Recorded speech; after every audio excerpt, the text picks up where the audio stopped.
buenos días.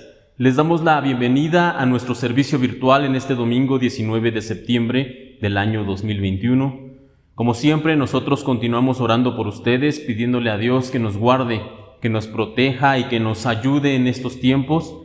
Y les damos, como les decía, las gracias por continuar mirando estos mensajes domingo a domingo. Y también, hermanos, los invitamos, por favor, a compartir la palabra del Señor, a compartir estos videos con otras personas, con sus amigos, familiares, con los conocidos, de tal manera que la palabra de Dios pueda llegar a la mayor cantidad de personas posible. En esta mañana vamos a continuar con nuestro estudio de el Padre Nuestro en el marco de este estudio panorámico del Sermón del Monte, y ya este es el último mensaje en lo que respecta a esta oración modelo, al Padre Nuestro. Y en las últimas semanas, haciendo un rápido repaso, nosotros hablamos de algunos puntos que son los siguientes. Primero que nada, dijimos que Dios es nuestro Padre Celestial. Así es como Él se presenta en la primer parte de esta oración del Padre Nuestro. Después, esta misma oración nos recuerda y nos habla acerca de la posición de Dios como el Rey de los cielos.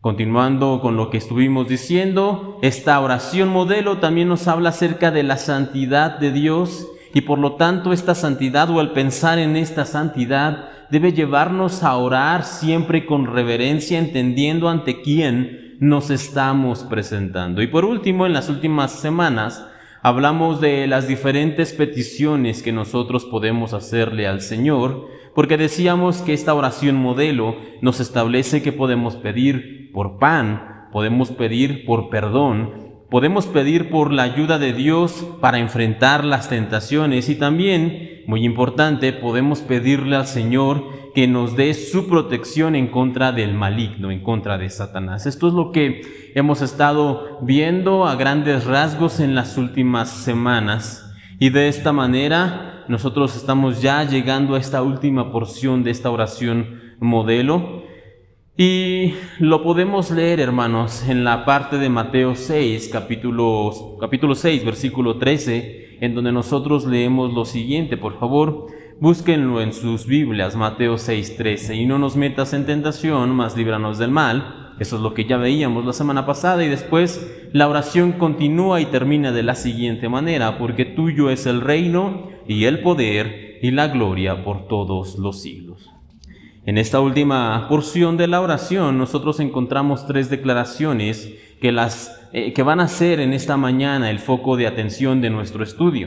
Estas tres declaraciones son las siguientes: tuyo es el reino, tuyo es el poder y tuya es la gloria. Y vamos a ver cada una de ellas de una manera más detenida. Y vamos a comenzar con la primera: tuyo es el reino. Y hace unas semanas ya decíamos que Dios en esta oración no solamente se presenta como nuestro Padre Celestial, no, sino que también Él se presenta como nuestro Rey. No obstante, el hecho de saber o de conocer que el Señor es nuestro Rey, eso no significa que ya en automático nosotros sabremos todo lo relacionado a su reino, al reino celestial. No, simplemente sabemos que Dios es Rey, pero no conocemos del todo cuál es el reino celestial. No conocemos realmente mucho acerca de esto. De hecho, como ya mencionábamos también en la semana anterior, hay un desconocimiento generalizado dentro de la iglesia y fuera de ella en relación al maligno y al infierno. Esto ya lo mencionábamos la semana pasada. Sin embargo, hermanos, del mismo modo hay un desconocimiento general en lo que respecta al reino de los cielos. Y permítame poner algunos de los ejemplos. ¿Por qué les digo esto? Porque en general también, tanto dentro como fuera de la iglesia, existe este desconocimiento generalizado acerca del reino de los cielos. Y es que los no creyentes generalmente consideran que el cielo es un lugar destinado para personas buenas, entre comillas, vamos a decirlo así, buenas. Y este acceso a este lugar es determinado según una balanza. Esto es lo que mucha gente ha escuchado y cree incluso. y en esta balanza van a ser sopesadas nuestras buenas acciones por un lado contra nuestras malas acciones por otro lado, y por lo tanto las obras que pesen más, y generalmente todos solemos pensar o decir que nuestras obras buenas son más que las malas, pero dependiendo de a qué lado se incline la balanza, se va a determinar si nosotros podemos o no podemos entrar al cielo. Este es un concepto popular. Ahora, sobra decir, hermanos, que esta idea no es para nada una idea bíblica. La palabra de Dios nos enseña que las buenas o las malas acciones, de hecho, no determinan quién puede o quién no puede entrar al reino de Dios. Esto simplemente no sucede de esta manera.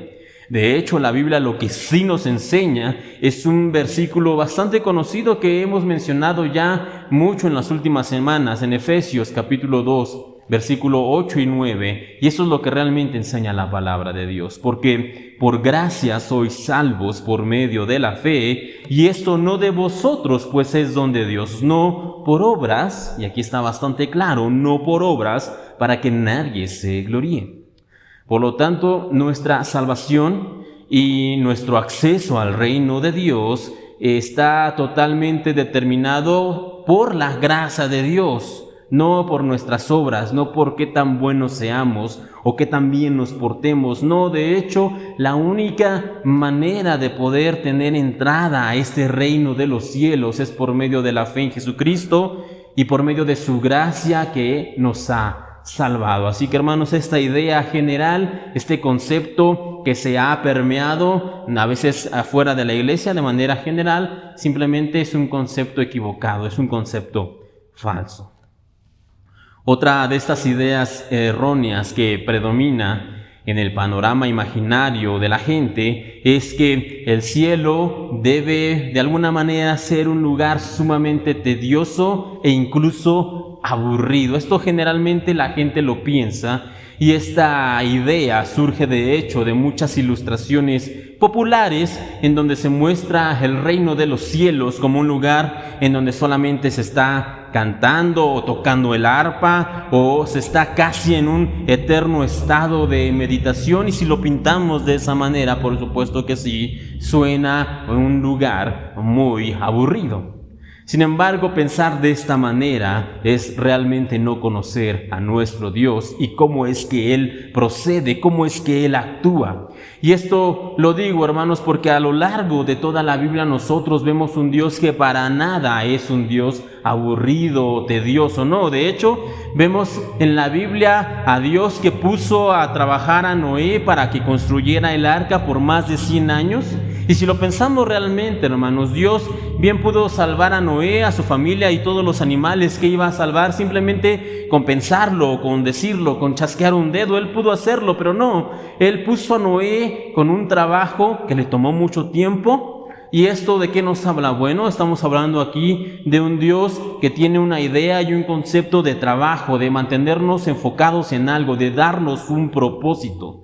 No es un Dios que nos habla de estar ociosos sin hacer nada. No es un Dios que nos da un trabajo, que nos da algo que hacer. Y esto lo podemos trasladar al concepto del reino de los cielos. Pero permítame poner otro ejemplo más.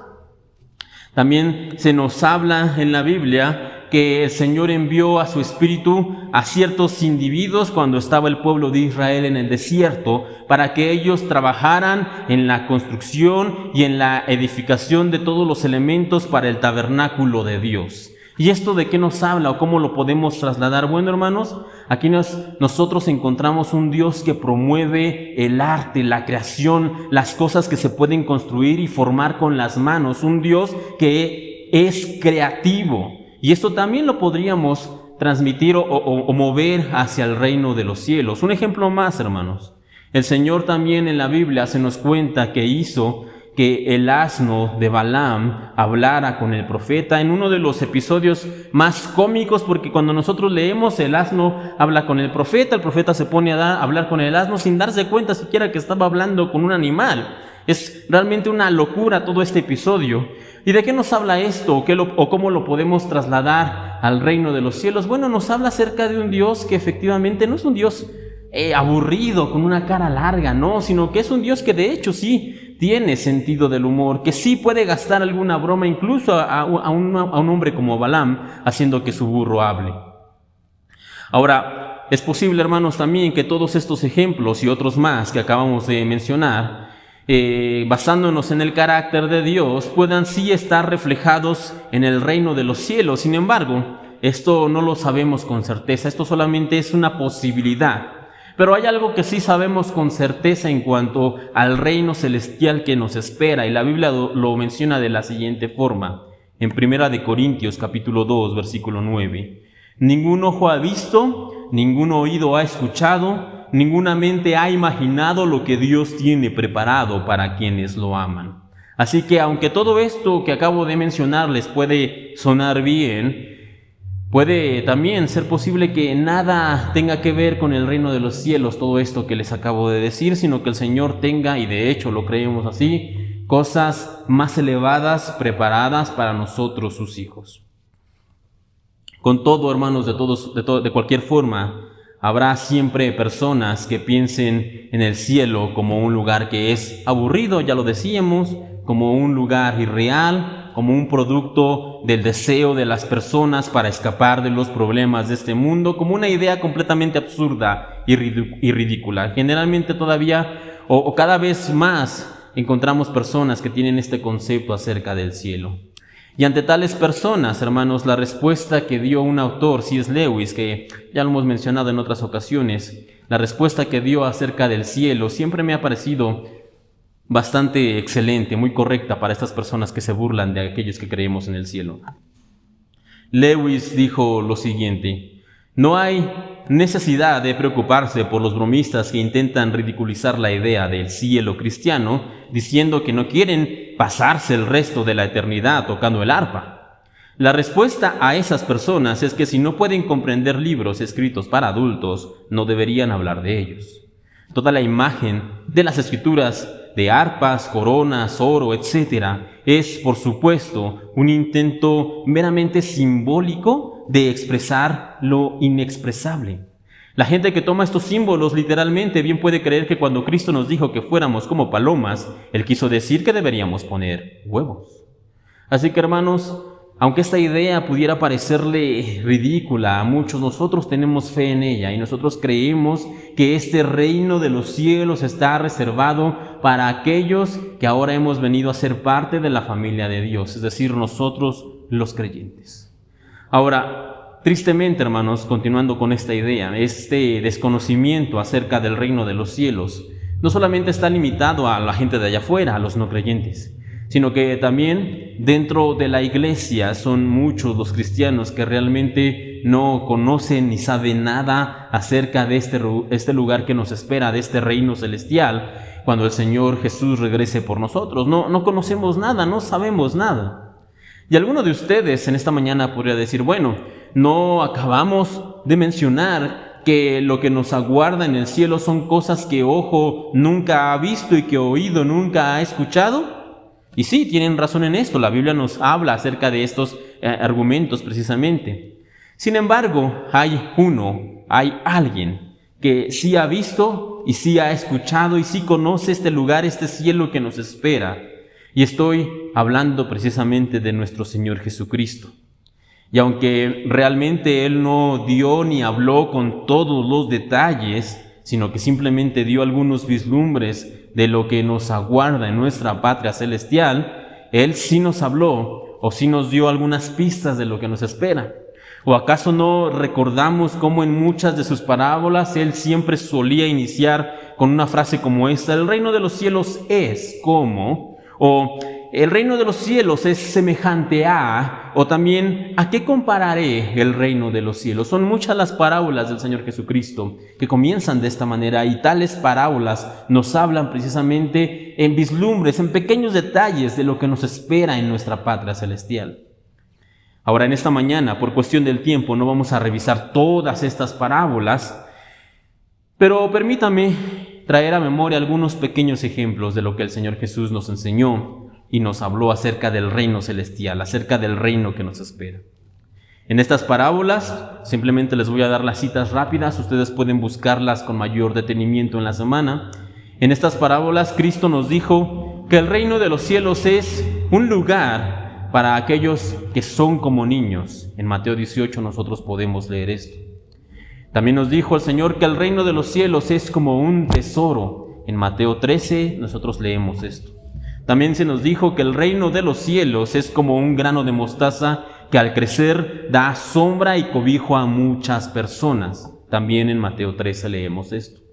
En Mateo 25, un ejemplo más, se nos dice que el reino de los cielos es un lugar en donde la fidelidad va a ser recompensada por Dios. En Mateo 22 se nos habla de cómo el reino de los cielos es como un gran banquete de bodas, una gran fiesta y celebración, punto para aquellos que dicen que el reino de los cielos es aburrido. En Mateo 19 se nos dice que el reino de los cielos es un lugar en donde no hay ni egoísmo ni avaricia.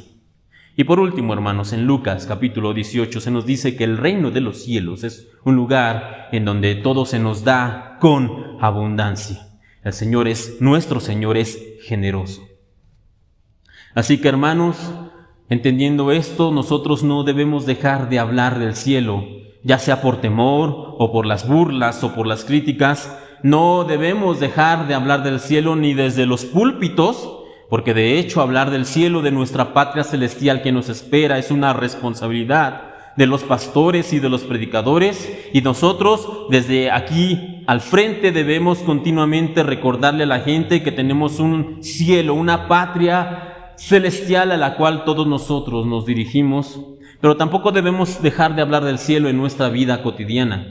La Biblia dice que lo que nosotros callemos, las piedras lo van a confesar. Así que si nosotros no hablamos de esta promesa, de este reino celestial, alguien más lo hará. Así que cuando nosotros confiamos en la promesa de nuestro Rey y anhelamos realmente la llegada de su reino celestial, entonces sí podremos orar completamente, entendiendo cabalmente, como dice aquí esta parte final del Padre nuestro, porque tuyo es el reino.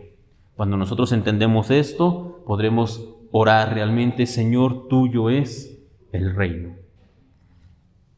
Ahora, la segunda de las declaraciones de esta mañana puede parecer en primera instancia que está además en la oración. La segunda es: tuyo es el poder. Y por supuesto, el poder es de Dios, lo entendemos. Algunos de ustedes podrían decir: claro que sabemos, conocemos y confesamos que el poder es de Dios. ¿Cómo podría ser de otra manera? Sin embargo, hermanos, cuando nosotros oramos porque tuyo es el reino y el poder, no se trata aquí de una declaración de potencia. No estamos diciendo porque tuyo es el poder, como quien dice porque tú puedes. No estamos diciendo porque tuyo es el poder, como quien dice porque tú eres capaz de hacer las cosas. No estamos hablando, les digo, de una declaración de poder o de potencia, no. Aquí más bien la declaración tuyo es el poder nos habla de una declaración de fe y confianza en el Señor. Cuando nosotros oramos tuyo es el poder, realmente estamos diciéndole a Dios: Señor, yo creo que tú puedes hacerlo. Cuando oramos tuyo es el poder, le estamos diciendo a Dios: confío en tu amor, confío en tu gracia, confío en tu misericordia. Cuando nosotros oramos tuyo es el poder, estamos diciéndole al Señor: tengo fe en que tú tienes cuidado de mi vida. Eso es lo que significa esta declaración: tuyo es el poder. Y todos los días, hermanos, todos los días en nuestras vidas, en mayor o en menor medida, nos enfrentamos a diversas pruebas, a luchas, a adversidades diarias.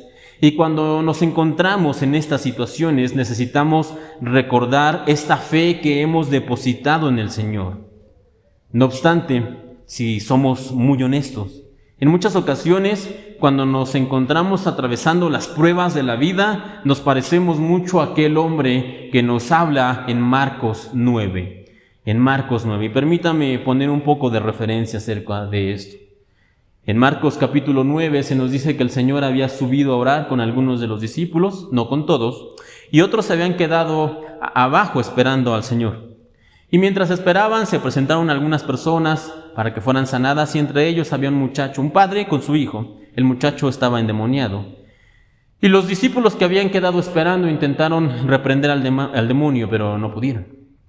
Después de esto el Señor bajó y entonces el padre le comenta al Señor lo que pasaba, desde cuándo este muchacho tenía toda esta situación, le da todo el contexto de cómo es que el muchacho estaba endemoniado. Y entonces, después de explicarlo todo, el padre dice lo siguiente, usted puede leerlo en Marcos, capítulo 9, versículo 22 al 24. El padre, después de dar toda esta explicación, dice: ten misericordia de nosotros y ayúdanos. Y aquí hay una parte que debemos recordar en esta mañana. Ten misericordia de nosotros y ayúdanos si puedes, le dice el Padre al Señor Jesucristo. El Señor Jesucristo responde lo siguiente: ¿cómo que si puedo?, preguntó Jesús. Todo es posible si uno cree. Al instante el padre clamó: sí creo, pero ayúdame a superar mi incredulidad. Ahora, hermanos, esta historia, no sé cuántas veces la haya leído usted en casa, pero siempre me llamó la atención porque esta historia en sí es diferente, esta historia es particular a otras en donde vemos a gente que el Señor está sanando. ¿Por qué? Porque en ella encontramos a un hombre, un padre de familia, que se presenta delante del Señor y acepta que no tiene la fe suficiente, acepta que cree pero que la fe le está fallando, acepta que cree pero hay algo dentro de sí, hay algo en su corazón que no termina o que no lo deja creer completamente. Y cuando nosotros oramos, como ya les mencionaba, hermanos, muchas veces nos parecemos a este hombre. Decimos con nuestros labios: Señor, tuyo es el poder, Señor, creo que tú puedes, Señor, confío en que tú lo harás. Lo decimos esto con los labios, pero con el corazón lo que realmente estamos diciendo es: Señor, ayúdame, si puedes, si tienes a bien, si se puede, Señor, por favor, ayúdame. Hay una sombra de duda muchas veces en nuestras oraciones. Sin embargo, hermanos, el Señor permite que esta historia en particular de Marcos 9 haya quedado registrada en su palabra, por lo menos por dos razones. Por un lado, para que nosotros entendamos que la acción del poder de Dios para obrar en favor de la gente que necesita un milagro, o que la gente que necesita que el Señor haga algo, no depende, y aquí escuche muy bien, no depende de la persona ni de la fe de la persona en sí, como algunos charlatanes han querido hacerle creer a la gente. Van y arman sus megaeventos y dicen: vengan, y por supuesto den una ofrenda grande, y entonces vengan y voy a orar por ustedes, pero si no se sanan es porque ustedes no tuvieron la fe suficiente. Eso es lo que dicen estos charlatanes. Sin embargo, el hombre del relato que acabamos de leer está confesando abiertamente delante del Señor que le falta la fe, y aún así el Señor concede su petición y sana a su hijo. ¿Por qué? Porque no depende, hermanos, de la fe de nosotros, no depende de lo que nosotros realmente tengamos una fe completa o plena, no, depende de la misericordia, de la gracia y la generosidad de nuestro Dios. Eso por un lado. Por otro lado, también esta historia queda como registro de que cuando la fe nos falle a nosotros, porque es, como les decía, debemos ser honestos, y la fe nos va a fallar. En algún punto de la vida, en algún momento de la prueba, la fe nos va a fallar.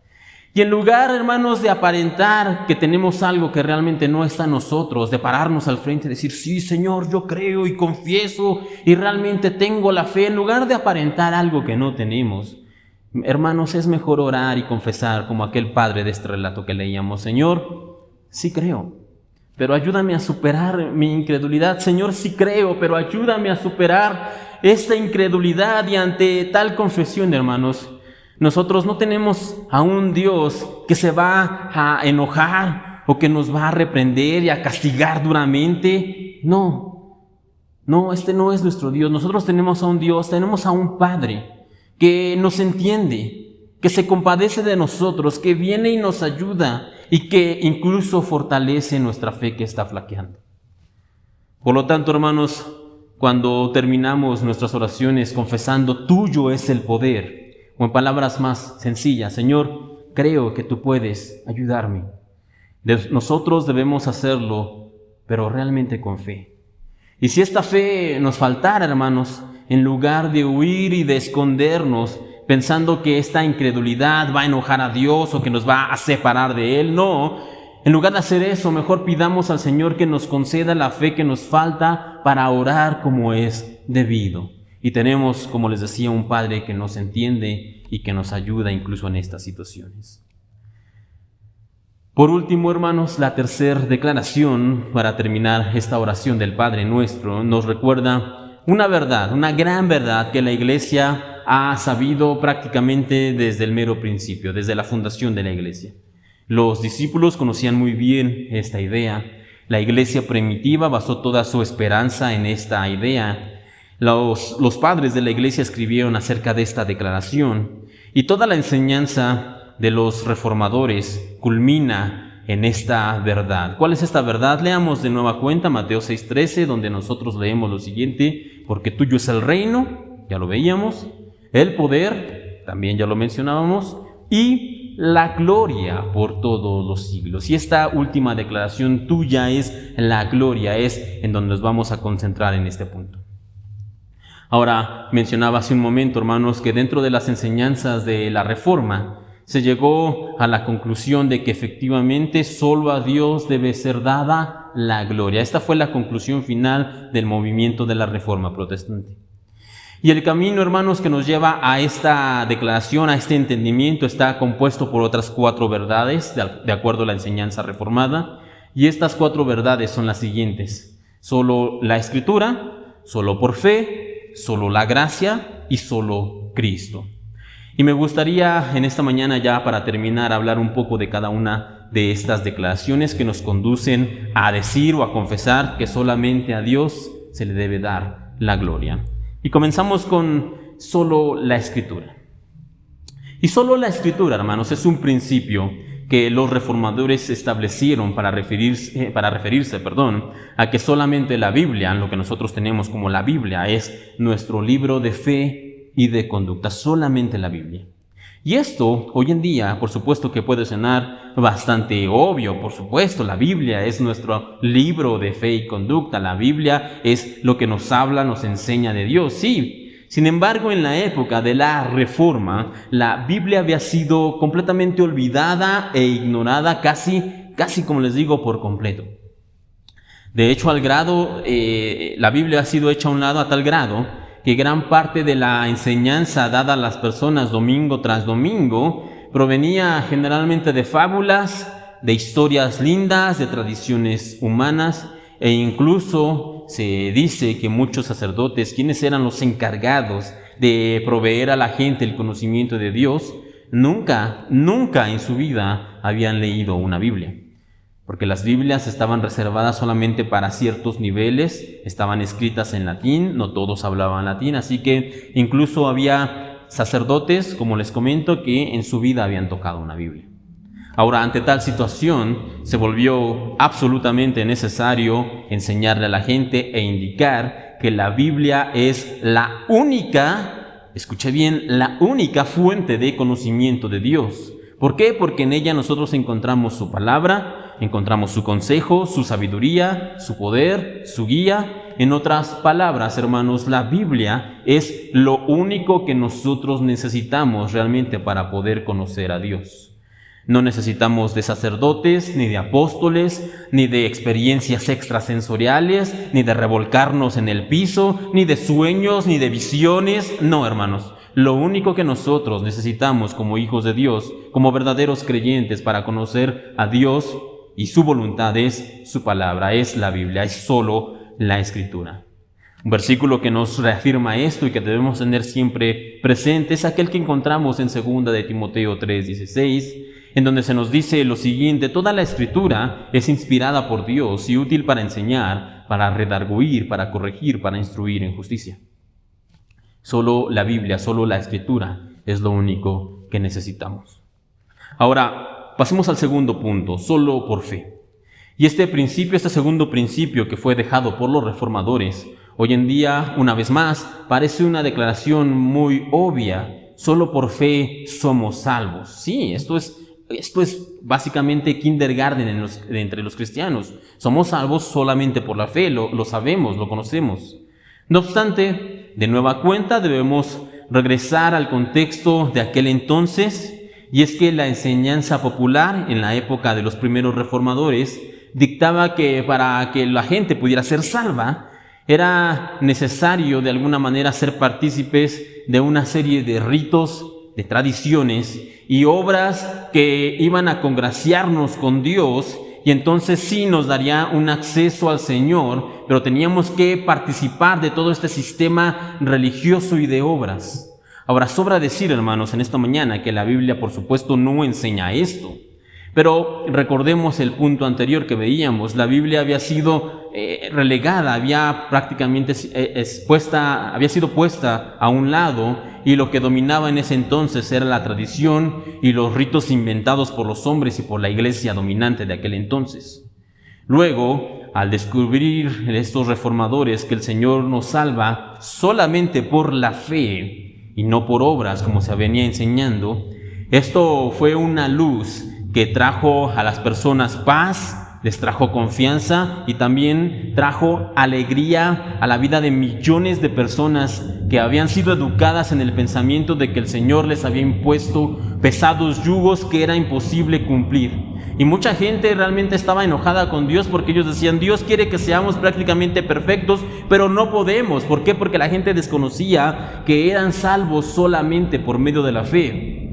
Y cuando nosotros entendemos esto, también con razón podemos comprender que el versículo que encendió el fuego de la Reforma y que trajo ánimo y fuerza y valentía a la vida de muchos hombres y mujeres en aquellos años fue un versículo que encontramos en la epístola a los Romanos, en el capítulo 1, versículo 17. Este versículo sirvió para los reformadores y debe servirnos también para nosotros hoy en día. Romanos 1, 17 dice: como está escrito, mas el justo por la fe vivirá. No por obras, hermanos, ni por penitencias, ni por tradiciones, ni por nuestras acciones de justicia propia. No, solamente por fe es que nosotros somos salvos y somos hechos parte de la familia de Dios. Solamente por fe y nada más. Ahora, solo por gracia es la tercera declaración de las enseñanzas de los reformadores. Y si nos ponemos a pensar, complementa de hecho perfectamente la afirmación anterior: solo por la fe. Solo la fe en Cristo puede reconciliarnos con Dios, es lo que ya mencionábamos, y es solo por su gracia que nosotros ahora somos salvos. Este versículo, que me permitirá leerlo una vez más en esta mañana, de Efesios capítulo 2, versículo 8 al 9, porque por gracia sois salvos por medio de la fe, y esto no de vosotros, pues es don de Dios, no por obras, para que nadie se gloríe. Ser salvos, hermanos, solo por gracia significa que nosotros no hemos hecho absolutamente nada para ganar un lugar en el reino de los cielos. Es más, hacer algo o intentar hacer algo para ganar un lugar es algo prácticamente imposible. No importa qué buenos seamos, o cuánto nos esforcemos, o cuánto lo deseemos con todo nuestro corazón, no hay otra manera de alcanzar salvación y vida eterna si no es por la gracia del Señor. Por tal motivo, nosotros debemos estar siempre agradecidos con Dios. O como dijera el rey Salomón en el libro de Lamentaciones, en el capítulo 3, 22, por la misericordia de Jehová no hemos sido consumidos. Y es que es solo por su gracia, hermanos, entendamos esto, solo por su gracia que hemos sido salvos. El cuarto punto que vamos a ver en esta mañana nos dice: solo Cristo. Y solo Cristo es una declaración acuñada en este tiempo de la Reforma para recordarnos precisamente que solamente Cristo es nuestro mediador, es nuestro abogado y nuestro Salvador. Hechos, permítame leer, Hechos capítulo 4, versículo 12, dice lo siguiente: y en ningún otro hay salvación, porque no hay otro nombre bajo el cielo dado a los hombres en quien podamos ser salvos. No hay otro hombre, no hay otra persona, no hay otra forma en la que nosotros podamos alcanzar salvación, sino solamente por medio de Cristo.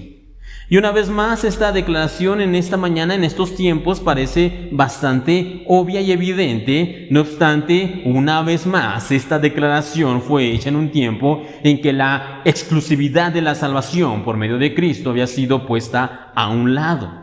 La iglesia dominante en aquel entonces enseñaba que el Papa, por ejemplo, él también tenía autoridad de salvación. Las tradiciones de la iglesia también tenían parte en la salvación de la gente. Los ritos, las indulgencias, las penitencias, en fin, se había impuesto a las personas todo un sistema que dejaba a Cristo no como el único camino para llevarnos al Padre, no, sino solamente como uno de los caminos.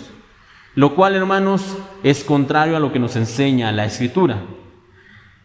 Y como les decía, hermanos, la Biblia nos enseña que no tenemos muchos caminos que puedan conducirnos al cielo, no, sino que solamente tenemos un camino, es Jesucristo, el Hijo de Dios. Solamente por medio de Cristo nosotros podemos ser salvos.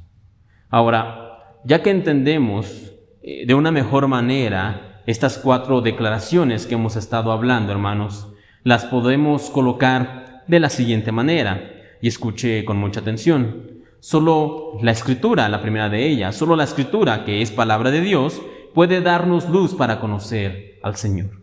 Solo por fe en Dios podemos ser reconciliados y limpiados de nuestros pecados. Solo la gracia de Dios puede salvarnos y hacernos parte de su familia. Y solo Cristo, quien es Hijo de Dios, puede hacer todo esto posible por medio de su sacrificio en la cruz.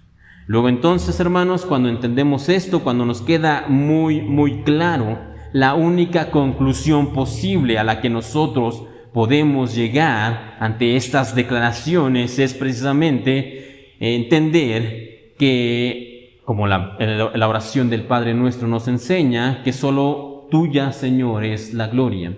O como dicta la enseñanza de la Reforma, solo a Dios sea la gloria. Por lo tanto, hermanos, ya para ir terminando, estas 3 declaraciones, tuyo es el reino, el poder y la gloria. Con estas declaraciones nosotros terminamos este estudio de la oración modelo del Padre Nuestro. Y estoy en esta mañana completamente consciente de que con tantas cosas de las que hemos dicho en las últimas semanas, con tantas cosas que comprender y asimilar, la oración ahora pudiera parecer algo complejo o incluso difícil. Sin embargo, hermanos, mi intención es todo lo contrario. Yo no quiero complicar la oración. Yo quiero que nosotros entendamos de una mejor manera la oración para poder orar mejor a nuestro Dios. Y sé también y estoy consciente que intentar recordar todos estos principios de los que hemos estado hablando en las últimas semanas, todos estos elementos en nuestras oraciones diarias, puede costarnos mucho trabajo intentar, bueno, ¿esto qué significa? ¿Y esto qué es? ¿Y esto en qué tengo que pensar? ¿Y esto qué tengo que recordar? Puede parecernos difícil, sí. Sin embargo, como reza el dicho, hermanos, la práctica hace al maestro. Así que en esta mañana, hermanos, yo quiero invitarlos a todos ustedes a que puedan orar teniendo en mente todo esto que hemos estado aprendiendo en las últimas semanas, siguiendo de hecho un consejo que encontramos en 1 Corintios, el consejo del apóstol Pablo, que dice: oraré con el espíritu, pero oraré también con el entendimiento. Voy a pensar lo que estoy orando, voy a entender lo que estoy orando, voy a comprender cada una de las palabras que estoy orando y por qué las estoy orando y por qué las estoy diciendo al Señor. Tenemos que orar con entendimiento. Y puedo decirles por último, hermanos, en esta mañana, que si usted de verdad realmente se esfuerza en cambiar sus hábitos de oración, en lugar de tener oraciones que parecen oraciones mecánicas, palabras que hemos aprendido y repetido por años, en lugar de tener este tipo de oraciones, nosotros vamos a experimentar un nuevo tipo de oración, una oración con una verdadera comunión y comunicación con Dios. Una oración viva, una oración eficaz, una oración especial y distinta cada día, una oración que realmente nos da una comunicación, un contexto, una comunión con nuestro Padre Celestial. Pero para llegar a esta comunión, hermanos, tenemos que realmente estar comprendiendo, entendiendo de manera cabal lo que estamos orando. Y esto lo podemos conseguir, hermanos, cuando entendemos cada uno de los puntos de esta oración modelo, de este Padre Nuestro que el Señor Jesucristo nos dejó aquí en el Sermón del Monte. Ahora, sin más, por el momento vamos a terminar en esta mañana y lo vamos a hacer con una oración. Y si el Señor lo permite, en las siguientes semanas ya vamos a estar dando cierre a todo este marco del Sermón del Monte. Todavía nos faltan algunos puntos y elementos que el Señor Jesús fue dejando, pero por hoy y por estos mensajes terminamos ya lo que es el Padre Nuestro. Sin más que decir, hermanos, les voy a pedir que me ayuden con una oración. Cierra sus ojos y vamos a orar. Padre Celestial, te agradecemos en esta mañana por la oportunidad de reunirnos incluso de manera virtual. Y en esta hora yo quiero pedirte, Señor, que por favor tú utilices estas palabras, este mensaje para llevar tu palabra a las mentes y a los corazones de los oyentes. Señor, que todos nosotros podamos salir edificados y que podamos aprender de una mejor manera cómo orar, cómo comunicarnos contigo, cuáles son los elementos necesarios que tú nos has enseñado para una oración correcta, Señor. Ayúdanos a tenerlos presentes, a recordarlos, y ayúdanos, Señor, a practicar una oración adecuada. Ciertamente podemos tener oraciones sencillas, ciertamente podemos elevar oraciones simples, pero Señor, tú nos has invitado a crecer y a madurar, y por lo tanto también a crecer y a madurar en nuestras oraciones. Y pon en la vida de mis hermanos y en mi vida este deseo de poder tener una mejor oración contigo, para poder tener una mejor comunión contigo, Señor. Te pedimos esto, por favor, en esta hora, y te agradecemos por tu palabra, en el bendito nombre de tu Hijo, el Señor Jesucristo. Amén y amén.